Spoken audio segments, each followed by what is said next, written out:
Hello, and welcome to Small Business Success Stories at SCORE Houston. This is where we bring insights, experiences, and the journey of successful small business entrepreneurs. SCORE mentors volunteer their time to guide small businesses. SCORE is America's largest network of volunteer business mentors supported by the U.S. Small Business Administration. Here in Houston, we provide free confidential mentoring and education to help entrepreneurs start, grow, and succeed. Now, let's dive into today's small business success story.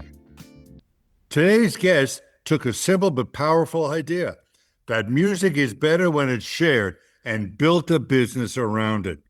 Tamara, Richter, and Fernando Cervantes are the co-founders of The Band Room. This is a music school and creative community space right here in Houston. Combining their background in education and the other in music, they created something that is part music school, part living room, and boy, it's entirely community.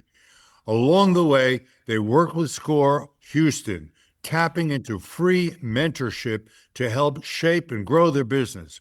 Welcome to the SCORE Houston podcast, Tamara and Fernando. Thank you. Thank you so much. Thank you so much, Jeffrey. And I'm Fernando Cervantes, And I'm Tamara, Richter. and we are honored to be here. Thank you, Art O'Connor, who is our advisor at SCORE. And we have to share what a amazing experience it has been with SCORE. We are very thankful to have been able to find you guys because it's starting our business. It was like a lonely trail, wasn't it, Tamara? Yeah, and we heard about SCORE before starting the business. We're going to talk about how we started in a minute, but we had SCORE since the beginning. So that's been very helpful, especially with accountability. We feel like we have someone to report and someone that can see the business from far and they can see the big picture and they see things that we don't. So it's been really helpful. So Yeah. let's start with our story. Well, our story started back in Mexico City. I was an MBA, studying an MBA, and I have a banking background, and I just quit banking and went into recording a studio album with a couple of friends, and then that didn't work out. We made it to national radio, and then the pandemic struck. We were actually gonna perform at South by Southwest, but eventually I met Tamara, and Tamara invited me to work. She used to have a high school back in Mexico City. She was the owner of a high school, and she needed a DJ teacher, and I happened to be when we met, when we were dating. She told me, "Hey, don't you want to give lessons in my school?" And I was like, okay. I was doing the MBA. I was not working at the moment, and I decided to do that.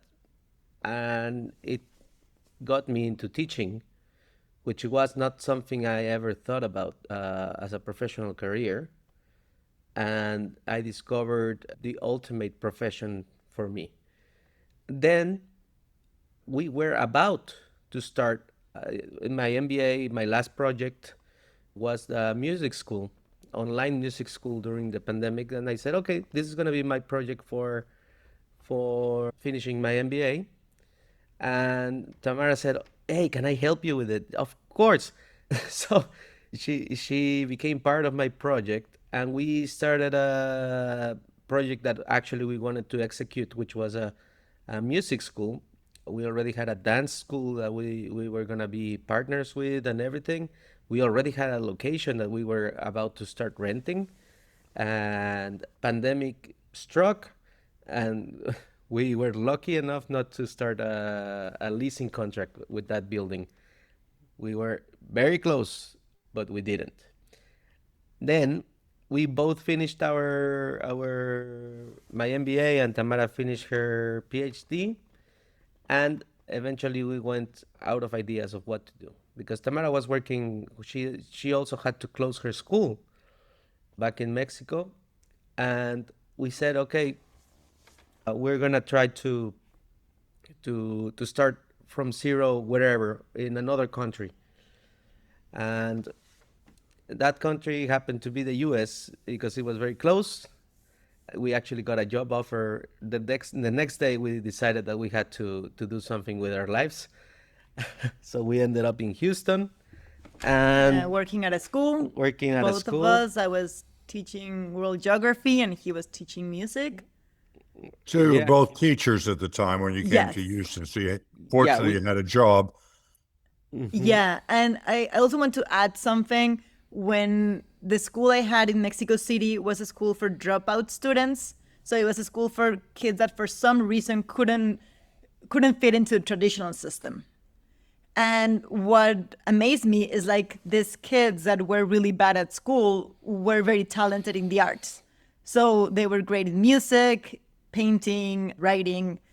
And that's where the idea started to come for me. Because I think that since we have different backgrounds, also like the interest in the school is different. My interest was to give these kids a space where they feel valued and where they feel that where they can see how talented they are and how smart they are, and that their parents can see that too. So we wanted to build a school that was focused on what they have on their strengths, instead of a school that was what I had, that was we were kind of saving kids that fell from the system, but they have a lot of strengths. So we wanted to focus on the arts. and Yeah, so that was kind of the first idea. That was the school that we almost opened, but then COVID struck. So yeah, fast forward to Houston. We got here. We were both teachers at the school. And for me, when I started studying education, I got into education because I still think that the traditional system doesn't really work. It has a lot of flaws. So I want to change the system. And I tried with a lot of alternative methodologies and alternative schools. And what happened here in Houston, that we both got into an alternative school, and I felt trapped again. So after a year and a half, I left the school, and Fernando stayed for a little while, but he was also working at a music school in West U, Writers in the Round, that has yeah, been with Linda with Lowe, Linda Loge. They've been around for 35 30, years. yeah, for 36 years, almost as old as we are. And when she was about to close, or she was losing the lease, I said we were having a bottle of wine, and we were very depressed. We were very down because I was losing a part of the income that maintained us, paying rent and everything. And I told Tamara, you know what? We have to start finally, we have to, that now is the moment to start our own school or You wanted your business. own business rather than working for somebody else. It Yes. was not because I want to be my own boss or anything. It was just I was a tennis coach. I never so after quitting back there in Mexico the banking thing and starting the MBA, I was planning to start working for Spotify, or I was trying to look for that kind of job, Live Nation, Ticketmaster, I don't know, something related with music. Something related to music, sure. I have been playing music since I was 8 years old. So I play guitar, piano, harmonica, drums, trumpet, and I do music production. And then when this happened, we were talking and very desperate. I told Tamara, let's just look for a location. We need a location, and we need it now. So we started looking around, and one of our good friends here told us to look for in the area around Shepherd, and we are located. We found this location around Shepherd and Colquitt. We only looked for two places, and the second place we looked at, we were driving by, and we were having very low expectations, and we came and it was It was perfect. perfect. Yeah. when we saw it, it had all the everything that we wished for except for an elevator. But anyways, it has become the perfect spot for us to start our business, and it worked like magic. Something happened to us when we decided to go all in. So We also had support from before opening the school. Fernando was having students our apartment, so we had our studio became a classroom, and then our living room became a co-working space for ah, parents that would come and wait. So we had already some students, and we had, and like those parents were very supportive. Also, Linda Lowe, she closed down Writers a couple of months before we opened the band room, so we got a lot of instruments, every desks. Yeah, yeah. the investment was very small because we got all the equipment from Writers in the round. We So a are lot of this, very you didn't have to grateful. get big financing from banks or anything. You kind of No. Yeah. did a little bootstrapping. Started from your home, kind of got the feel for it, got some furniture and fixtures along the way when you pivoted to a site. So yeah, Yeah. that's we call that bootstrapping. That's Yeah. kind of a unique way to go. You don't have to go borrow $100,000 from the bank. No, and Sometimes we've it been helps to like keep your day job, and your day job gives you an income. exactly, and we started building on like on the day. Also, when we started, Fernando was still working at the school, so Yeah, that helped. So I like he was, didn't It quit helps. Yeah. until we were like 6 months into the well, business. it was the only way. And then Yeah. I had to quit the tennis part that I loved, and of course I was not earning enough.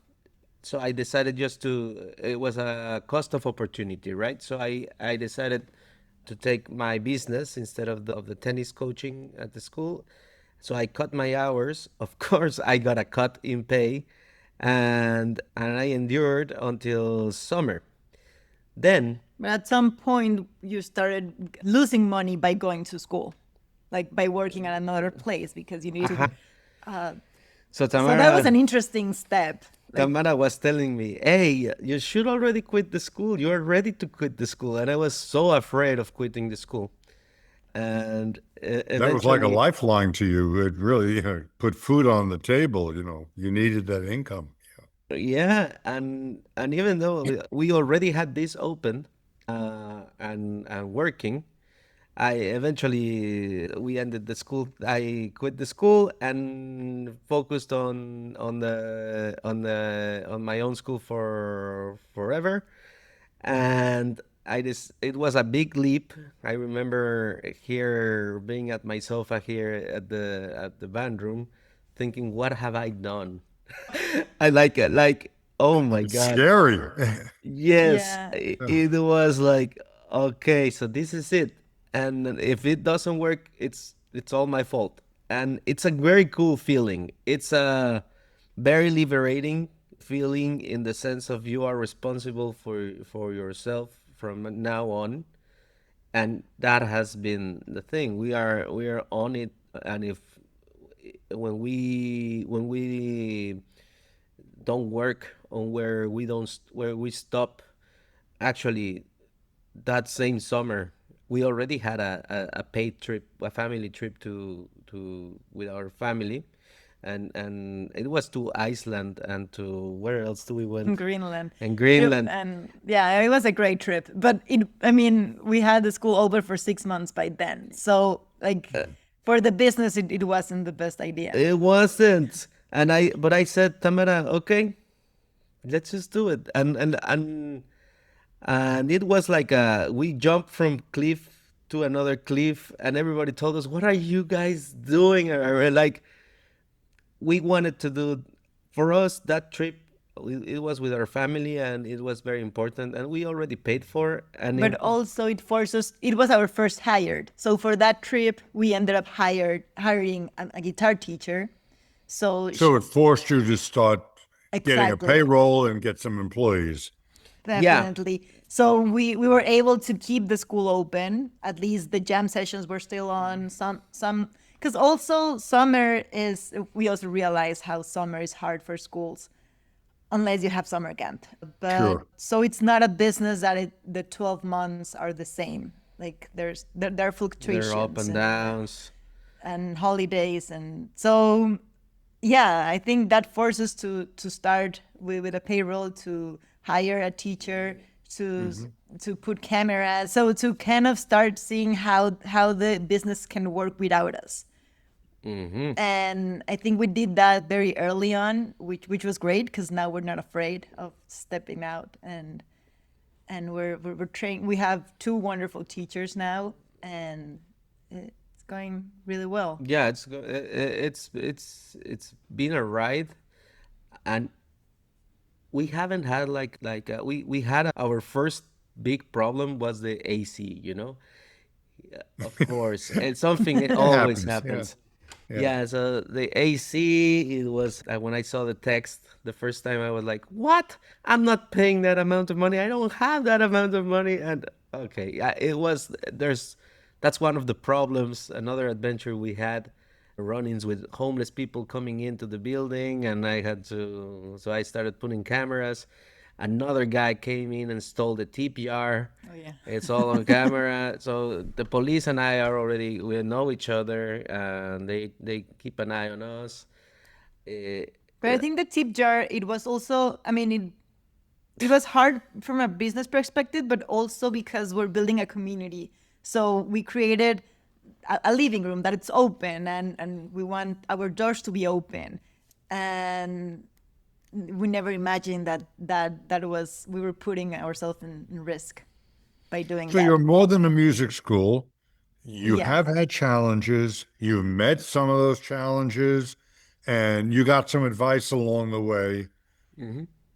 that may Yeah. have been an accelerator for your business. Yes, especially in sales. I think like Marketing, sales. marketing and sales. Yeah, art has been like pushing us Yeah, every month. What kind of marketing, public relations did you find were successful for your business? Phone calls. phone calls. So What do you mean phone calls? so we were very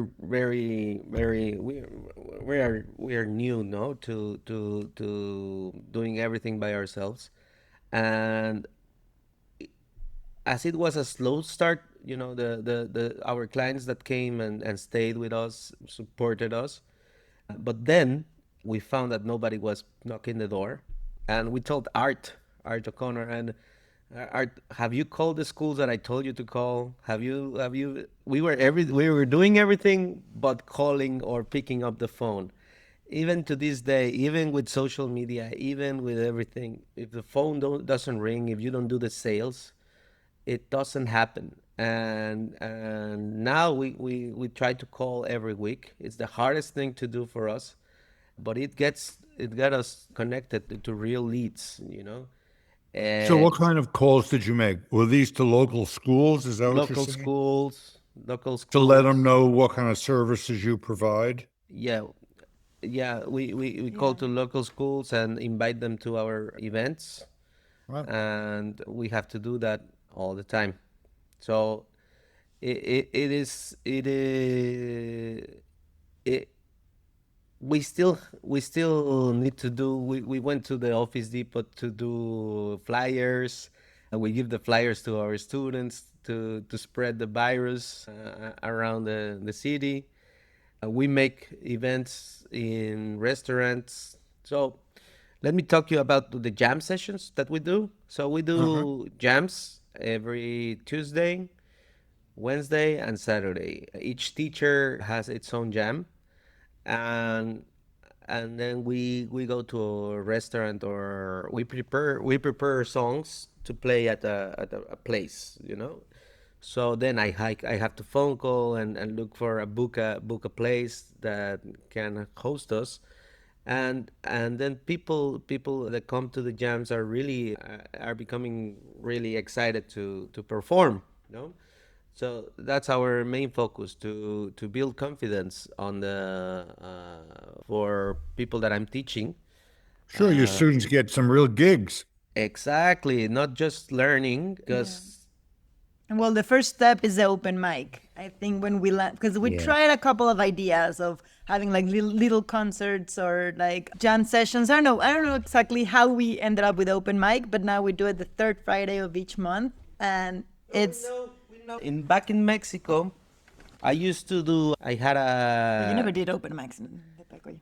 and well, it was not a open mic. It was concerts, house concerts that I did in a thing called El Depa de Coyo, the apartment of Coyoacan, and it was two friends and I that we started a project to because no we couldn't find any place to play. Even being a big city, we wanted to play in a bar or a restaurant, and it was not under our control, or there were nobody was paying attention. So we decided to do house concerts, and we started to find even if nobody came, we were having fun doing our house concert. And eventually the thing exploded, and we would have like 50 people coming into a small apartment, and it was very fun times of our lives.